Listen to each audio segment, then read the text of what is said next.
Assalamualaikum warahmatullahi wabarakatuh. Hari ini kita podcast mengenai program pengendalian resistensi antimikroba.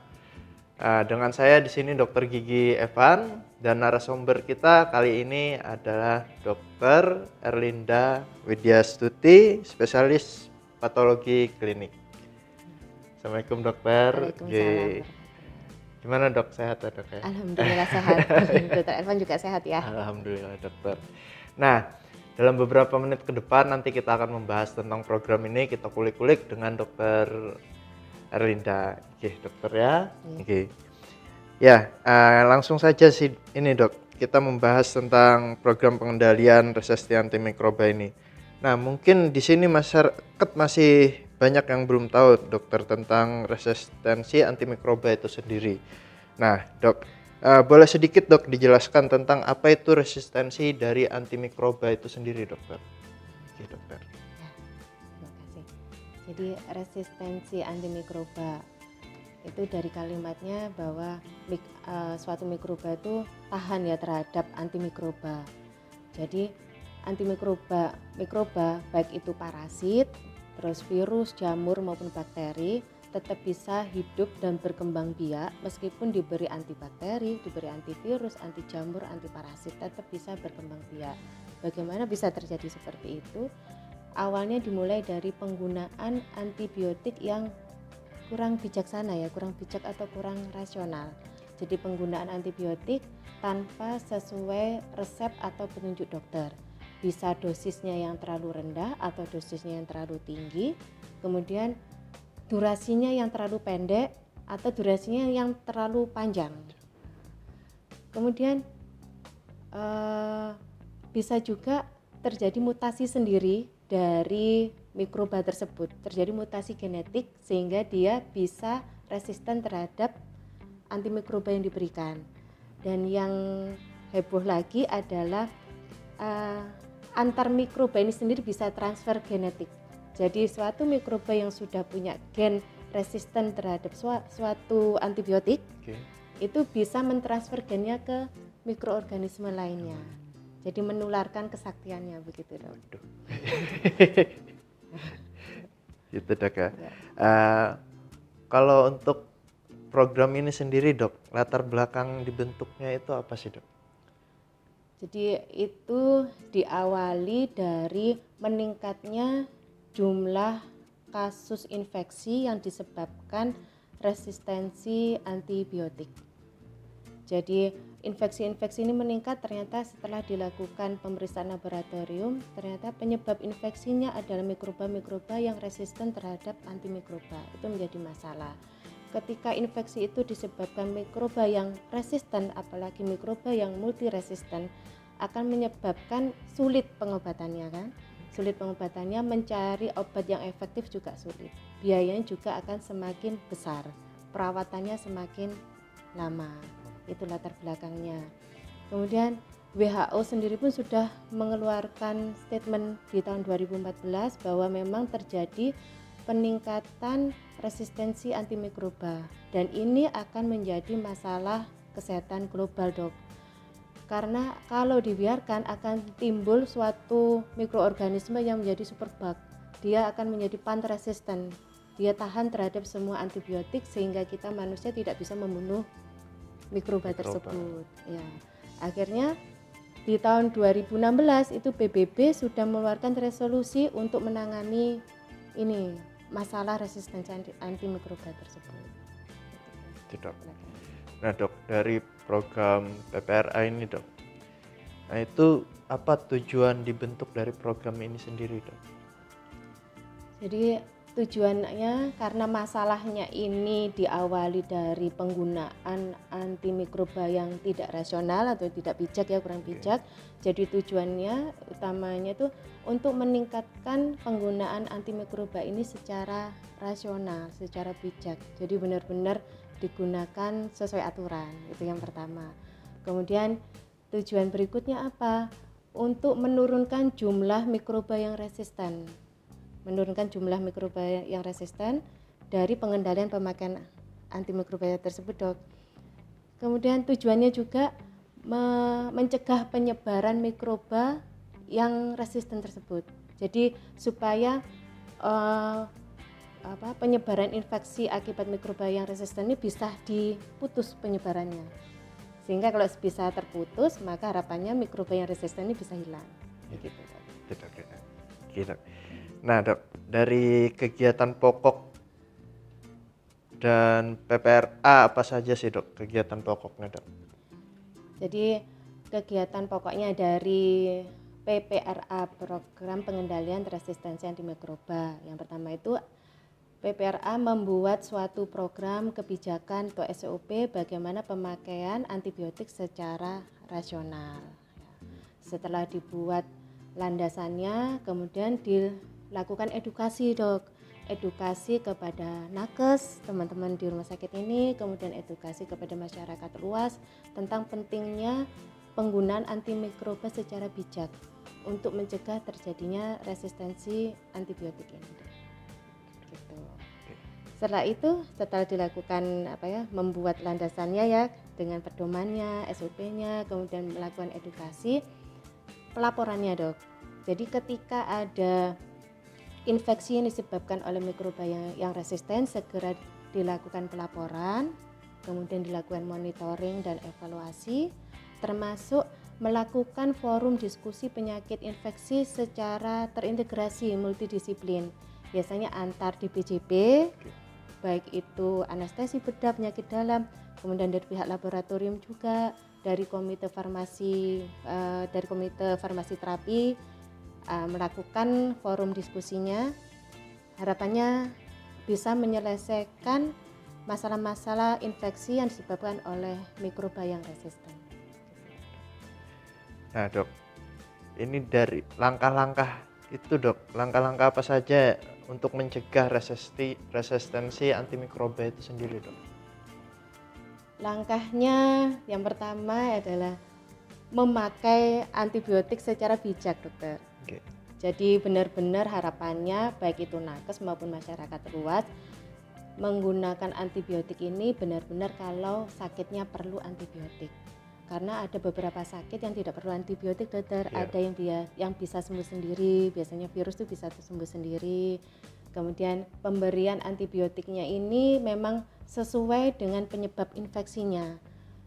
Misalnya mikrobanya A, ya dikasihnya antibiotik terhadap A, bukan terhadap mikroba B, begitu. Kemudian sesuai dosisnya dan durasinya, Dokter. Tuh, kemudian untuk mencegah penyebarannya, yang paling gampang adalah cuci tangan, Dokter. Sering-sering cuci tangan secara berkala. Itu hal yang mudah bisa dilakukan oleh masyarakat umum, apalagi nakes ya, Dok ya. Itu harus melakukan cuci tangan. Iya, begitu, Dokter. Oke, Dokter. Nah, Dok, untuk indikator keberhasilan PPRA itu sendiri, Dok, dalam bentuknya bagaimana, Dokter? Apakah dilaporkan itu ke kementerian nantinya, Dok? Kementerian Kesehatan, Dok? Iya, Dokter, memang harus dilaporkan. Jadi PPRA ini merupakan program nasional dari pemerintah, Dok. Karena WHO sendiri sudah mencanangkan ya untuk program pengendalian resistensi antimikroba ini yang harusnya pemerintah pun ikut. Jadi ada indikator-indikatornya, Dok. Dimulai dari perbaikan penggunaan antibiotik, Dok. Baik itu secara kuantitas, secara jumlahnya, Dok ya, kemudian maupun secara kualitasnya. Terus yang ketiga, adanya penurunan tingkat infeksi di rumah sakit yang disebabkan oleh mikroba yang resisten, apalagi mikroba yang multiresisten. Kemudian meningkatnya kualitas forum diskusi infeksi secara multidisiplin itu, Dok. Kualitasnya semakin baik, semua orang semakin care, itu indikator-indikator keberhasilan dari PPRA. Hal-hal inilah yang harus dilaporkan kepada direktur, Dok, dari Komite Pengendalian Resistensi Antimikroba Rumah Sakit melaporkan kepada direktur, kemudian diteruskan ke Kementerian Kesehatan dengan tembusan Dinas Kesehatan Kabupaten dan Dinas Kesehatan Provinsi. Begitu, Dok. Nah, Dok, dari hambatan sendiri, Dok, apakah ada hambatan yang dari program PPRA ini, Dok, yang diterapkan nantinya kepada masyarakat, Dok? Hambatannya dok ya. Oke. Jadi memang tentang kesadaran tentang resistensi antimikroba ini masih kurang dokter. Kita yang di nakes ini aja masih kurang, apalagi ke masyarakat ya dok ya. Jadi masyarakat ini memang kurang mendapatkan edukasi dokter. Sebenarnya tugas kita sebagai nakes ya dok ya, Benar. memberikan edukasi kepada masyarakat tentang pentingnya resistensi antimikroba ini, karena dampaknya akan sangat buruk di masa depannya ya dok ya, ke depannya itu akan buruk. Kemudian memberikan edukasi juga kepada masyarakat supaya berhenti untuk self medication. Benar ya dok ya. Benar. Biasanya kan orang-orang itu sakitnya apa berdasarkan pengalaman A, berdasarkan pengalaman B, atau berdasarkan pengobatan yang 2 tahun lalu, tiba-tiba membeli antibiotik tersebut di apotek. Nah itu juga harus dipahamkan ke masyarakat, karena itu menjadi salah satu hambatannya dok, self medication dari pengguna antibiotik. Kemudian ada hambatan lainnya juga, meskipun bukan self education ya dok ya, kadang sudah diberi resep oleh dokter, sudah benar ya dok ya, beli antibiotik berdasarkan resep ke apotek. Kemudian ketika antibiotiknya itu harusnya diminum setiap 12 jam. Beda ya dok ya, setiap 12 jam dan 2 kali sehari itu beda dok. Itu yang harus ditekankan. Nah, kadang tuh 2 kali sehari, orang-orang tuh pagi dan sore, tapi selisihnya belum 12 jam. Nah itu mempengaruhi dok. Kemudian durasinya dok, dokternya yang merawat sudah memberi edukasi, ini diminumnya minimal 7 hari.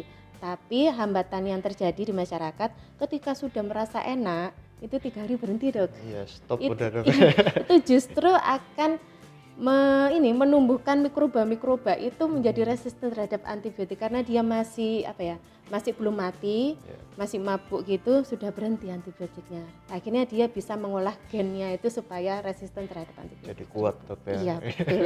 Itu hambatan yang harus dilakukan kepada masyarakat gitu dok. Terus kurangnya komunikasi dan kerjasama lintas sektor, baik dari Fasiankes, dari farmasi, kemudian dari pihak-pihak pemerintahan ya dok ya, kayak rumah sakit ini kan miliknya pemerintah, itu kurang komunikasi dok tentang pentingnya resistensi antimikroba ini gitu, dok. Dan termasuk kurangnya dana dokter untuk program PPRA. Nah dok, satu lagi nih saya mau tanya dok, ini kan PPRA ini sendiri sebagian dari program PPI dok. Ya. Nah, program pengendalian infeksi dok ya. Nah itu salah satu program PPI yang menunjang untuk program PPRA itu sendiri apa sih dok?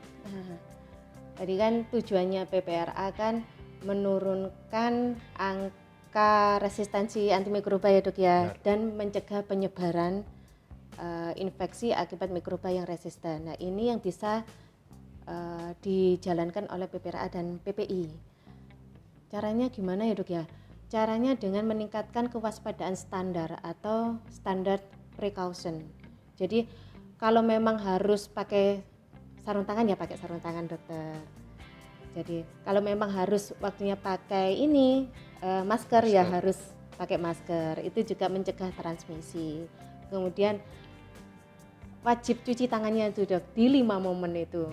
Itu yang harus dikerjakan secara disiplin. Kemudian penanganan peralatan medis yang dipakai untuk ke pasien dok itu harus dilakukan dekontaminasi secara berkala dan rutin dok. Itu berkalanya, kalau itu rutin dipakai setiap hari oleh pasien ya harusnya setiap hari dok. Gitu. Terus penanganan linen dok, ya dok ya. Tata laksana linennya juga harus bagus. Itu sudah dijalankan di rumah sakit sini dokter. Penanganan linennya sudah bagus. Kemudian dilakukan isolasi dok, isolasi untuk pasien yang menderita infeksi karena mikroba yang resisten. Jadi dilakukan isolasi. Tapi karena keterbatasan fasilitas di rumah sakit ini, jadi ruang isolasi masih terbatas. Jadi dilakukan cohort dok. Jadi pasien-pasien yang pola resistensinya ini sama baru dikumpulkan dok. Jadi bukan satu pasien dipisah satu-satu enggak, tapi karena keterbatasan ruangan ya itu yang bisa hal terbaik yang bisa dilakukan di rumah sakit ini dok. Jadi dengan pasien yang infeksi dengan resistensi yang sama dikumpulkan jadi satu, tidak dicampur dengan yang lainnya dok. Oke. Nanti tuker-tukeran resistensi seperti tadi kan bisa transfer genetik antar mikroba Iya, gitu. betul. Gitu. Nah, mungkin segitu dulu sih dok, pertanyaannya udah mencakupi pengetahuan kita tentang program pengendalian resisten antimikroba ini sendiri dok. Nah, jadi untuk kita sendiri jangan sembarangan untuk membeli sembarangan seperti konsumsi antibiotik. Jadi kalau bisa ya konsultasi sama dokternya, apa kalau sakit apa segala macamnya. Sama untuk itunya dok ya, pemakaian antibiotiknya emang harus benar-benar dengan resep dokter, dengan jadwalnya emang harus teratur sama dosisnya juga. Oke. Nah, jadi dari PPRA itu sendiri itu merupakan program nasional dari pemerintah yang langsung dilaporkan nantinya ke kementerian ya dok ya. Oke dok, terima kasih dok, sudah banyak saya tanya-tanya di sini buat pengetahuan kita di sini dokter ya. Oke, terima kasih banyak dokter. Nah, sekian podcast dari kami tentang program pengendalian antimikroba itu sendiri. Terima kasih. Assalamualaikum warahmatullahi wabarakatuh.